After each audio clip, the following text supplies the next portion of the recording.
Deixa que eu falo, tudo bem, galera? De volta aqui no canal, ainda no estúdio aqui, localizado na Praça Central de Atlântida, onde eu ancorei mais uma jornada do Bagé para a gente trazer alguns destaques daquilo que mais importante disse o Renato na entrevista coletiva. O Renato, até diferente do que eu imaginava, eu não gosto da frase que o Renato utiliza lá para explicar o jogo. Ah, tem dia que é noite ou tem noite que é dia, sabe? Parece que o futebol não tem uma explicação, o porquê que o Grêmio encontrou tanta dificuldade para conseguir já no final do jogo empatar com o São Luís de Juí, que o Grêmio jogou na terça, e aí o Renato até falou sobre isso. O Renato não usou como justificativa.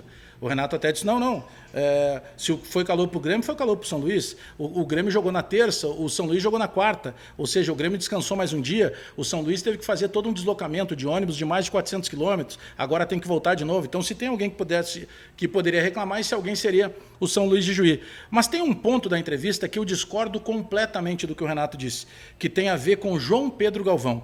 E aquela insistência do Renato, e o que o Renato considera em alguns momentos que seja perseguição. E eu quero falar sobre isso depois da vinheta.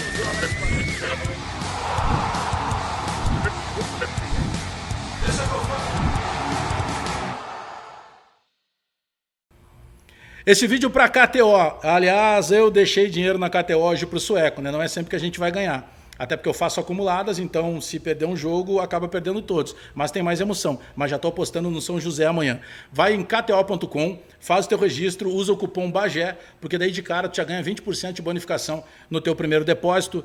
E estou botando todas as fichas agora no São José. Vai aí, kto.com. E usa o cupom BAGÉ para ganhar 20% de bonificação no teu primeiro depósito. Eu estou falando do São José porque o Grêmio que empatou com o São Luís de Juí, ele abriu 3 pontos em relação ao Inter. O Inter que é o vice-líder. O Inter joga neste domingo contra o São José. Se o Inter ganhar do São José, o Internacional vai empatar em quantidade de pontos com o Grêmio, aí, se eu não me engano, é o saldo de gols que pode definir. Mas, de qualquer maneira, independentemente do que vai acontecer, e óbvio que eu vou torcer para o São José, para que o Inter não encoste no Grêmio, o Grêmio chupou bala contra o São Luís de Juí, porque era a chance que o Grêmio tinha com uma vitória simples dentro de casa de abrir 5 pontos. A gente está falando de quase 2 rodadas de vantagem. E isso vai ser fundamental, porque daqui 15 dias, dia 25, já tem um clássico Grenal pela frente. O Grêmio jogou muito pouco contra o São Luís de Juí, mas muito pouco mesmo. E mais, algo que pior, até pior é isso que eu vou dizer.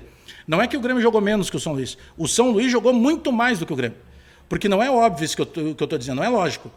O Grêmio poderia não ter jogado mais do que o São Luís, porque o São Luís se retrancava. Não. O São Luís jogou com as linhas avançadas. O primeiro tempo, o São Luís foi muito superior ao Grêmio. No segundo tempo, começou bem de novo. Eu até estava torcendo e imaginando que em algum momento pudesse sentir a questão da preparação física, o São Luís, e não sentiu. O técnico, Alessandro Telles, técnico do São Luís, ele foi mais estrategista do que o técnico do Grêmio, o Renato. Aliás, o Renato fez uma insistência no começo de jogo. Tem uma coisa boa e uma ruim que o Renato fez. A boa, o Renato começou com o Jonathan Robert, e que pena que de novo ele se machucou, e agora depende ainda de um dia ou dois para a gente saber, com o diagnóstico médico concluído, qual a extensão dessa lesão. Mas ele tem de novo uma lesão no joelho. Só que daí ele sai muito cedo. E ao mesmo passo que eu tinha comemorado que ele começava jogando e dava a alternativa do Renato ter um time um pouco mais vertical, por outro lado, tinha o Renato de novo, começando com o André Henrique ao lado do João Pedro Galvão, mas deixando o João Pedro Galvão na figura de 9, que ele nunca foi, e colocando o André Henrique na figura de ponteiro direito, que ele nunca foi. Aí, para mexer numa posição, o Renato acaba movimentando 2. Deixa o André Henrique lá na frente, onde ele sempre jogou, e coloca o João Pedro Galvão lá como lateralizado, que é onde ele sempre jogou. E aí o João Pedro Galvão o que fez? Teve 3 bolas para finalizar, 2 de cabeça, uma com o pé, as 3 ele errou a goleira. Para vocês terem uma ideia, se nas 3 finalizações do João Pedro Galvão, o goleiro do São Luís não estivesse no gol, mesmo assim ele teria errado, porque ele não chutou em cima do goleiro, ele chutou fora da goleira.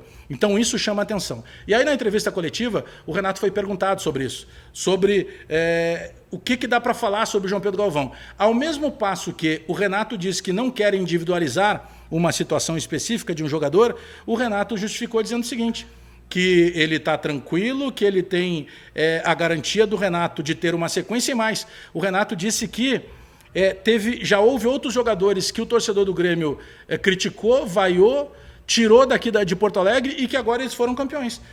Tem, por exemplo, o Rafinha e o Alisson recentemente no São Paulo. Teve o caso do Fluminense, que foi o Diogo Barbosa e o Thiago Santos, só que convenhamos, Diogo Barbosa e Thiago Santos sequer fardaram. Né? Eles entraram alguns minutos em alguns jogos contra o Fluminense. Mas é um direito do Renato defender os jogadores.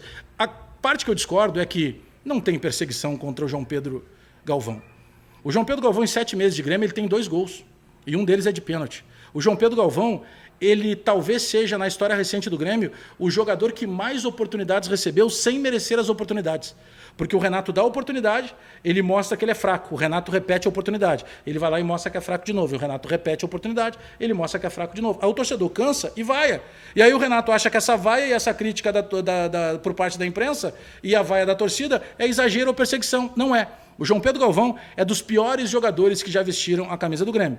Mas o Renato entende que não. Então a gente acredita que, mesmo ele sendo muito fraco e perdendo muitos gols, ele vai continuar recebendo a oportunidade por parte do Renato. Muito obrigado pela quantidade muito boa que nós tivemos de novo de acessos na jornada do Bagé. Se tu não te inscreveu no canal, está recebendo esse vídeo em um grupo de WhatsApp e ainda não deu o teu like, está esperando o quê? Dá o teu like aí, te inscreve no canal, aperta o sininho para receber as notificações, porque eu volto a qualquer momento com mais informações do Grêmio. Até daqui a pouco.